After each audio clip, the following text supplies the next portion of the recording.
దేవుని యొక్క నడిపింపు అడిగి తీసుకొని ఏది మంచిదో ఏది క్షేమమో వాళ్ళు అడుగుతారా? అడిగే వాళ్ళు ఉన్నారు ఇవాళ?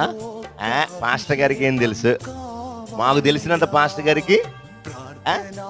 వయసులో చిన్నవాళ్ళం కావచ్చు, మీరు పెద్దవాళ్ళు కావచ్చు, కానీ దేవుని ఇచ్చినటువంటి జ్ఞానాన్ని బట్టి, దైవజనుడికి దేవుడు ఇచ్చిన జ్ఞానాన్ని బట్టి, వివేచనను బట్టి, లేదా ప్రభు నీ బిడ్డలు ఇది ఆశిస్తున్నారు, ప్రభు నీ చిత్తమా కాదా, ఇదిగో ఈ పని చేయటం నీ పాదాల చెంత పెడుతున్నాం, నీ చిత్తమైతే దీన్ని జరిగించండి, లేకపోతే దీన్ని మా నుండి దూరం చేయండి అనే ప్రార్థన మనకు కావాలి. హల్లెలూయా.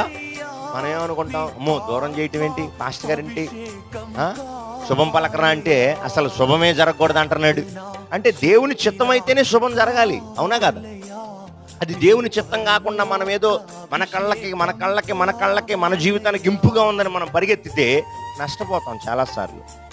చాలాసార్లు నష్టపోతాం. అది ఎవరమైనా కావచ్చు.